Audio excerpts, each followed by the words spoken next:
Welcome back to Brizzy ASMR. Today we're going to be doing something a little different.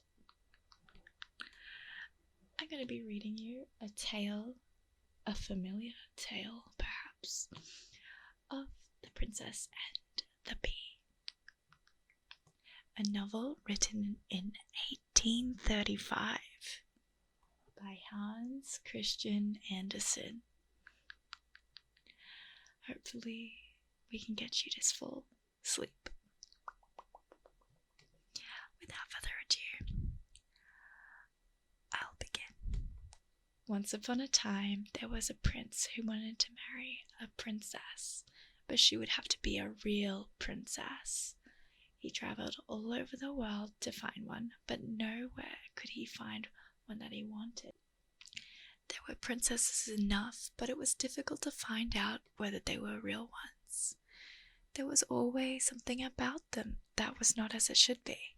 So he came home again and was sad, for he would have liked very much to have a real princess.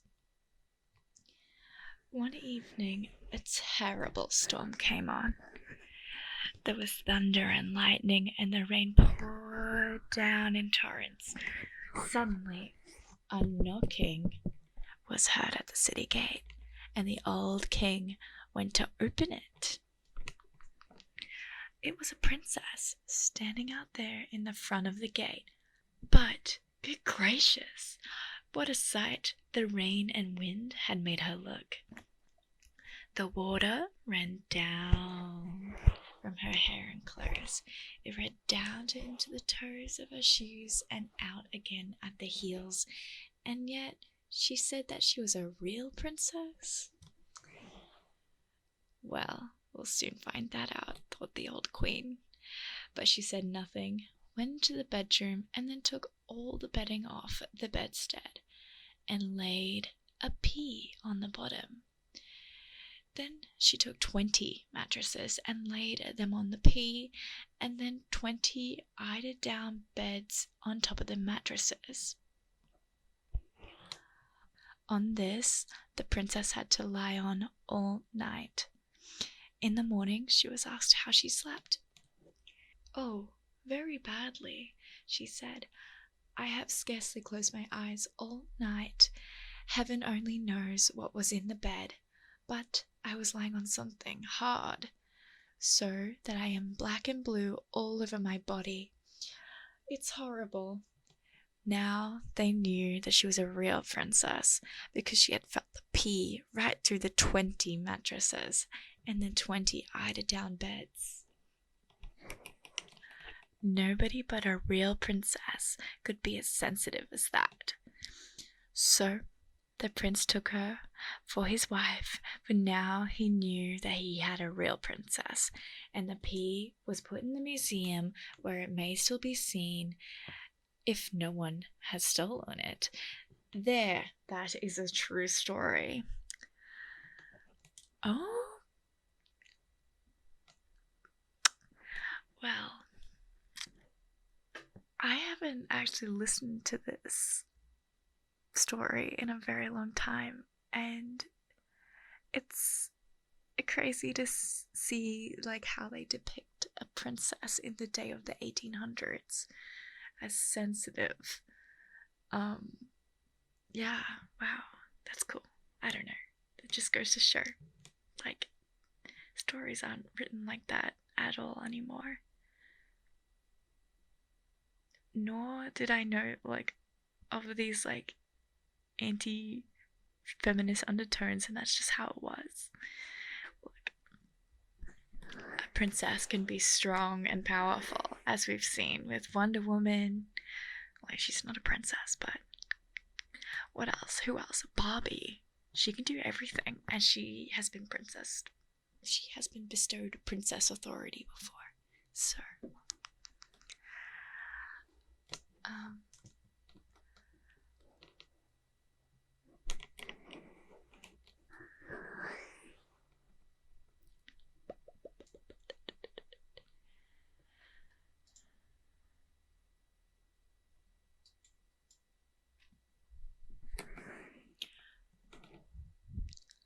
Charlotte's house is noisy.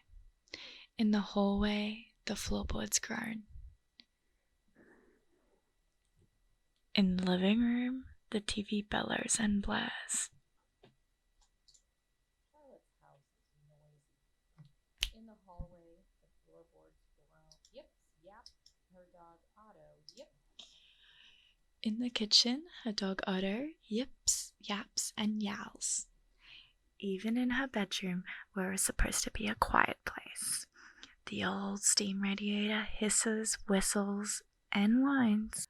Where can Charlotte find a quiet place? Charlotte's school is noisy.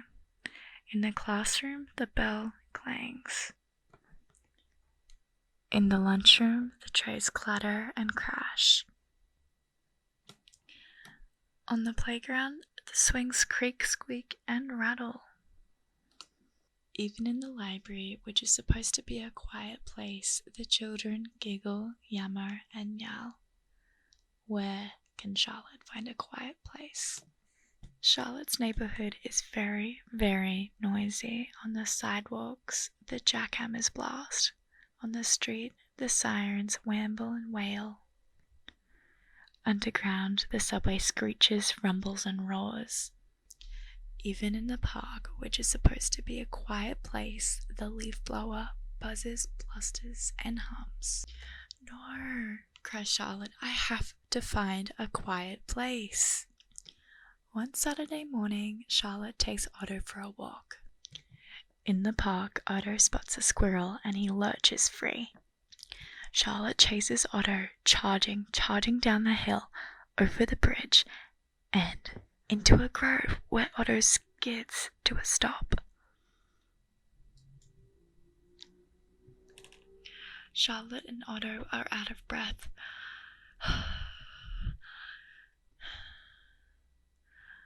Together, they sit down to rest. They close their eyes. Charlotte's belly rises up and down.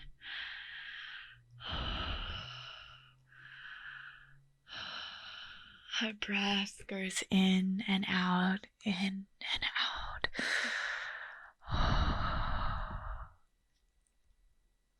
Her mind slows down. It is quiet. At last. It is so quiet. It is so quiet. Charlotte notices an even quieter place. A place deep in her belly where her breath is soft and even. A place deep in her mind where her thoughts are hushed and low. A place as quiet as the small silence on the very last page of her favorite book. The silence right after the end.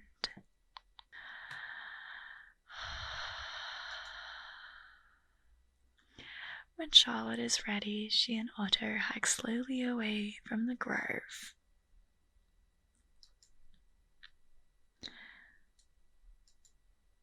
Back over the bridge and up the hill toward home. Nowadays, Charlotte's house is still noisy. Her school is still noisy. But Charlotte remembers that day in the park. So, wherever she is, wherever she wants, when her world is too noisy, Charlotte simply closes her eyes and travels back to that peaceful place. The place deep in her belly. Her breath is soft and even. The place deep in her mind where her thoughts are hushed and low.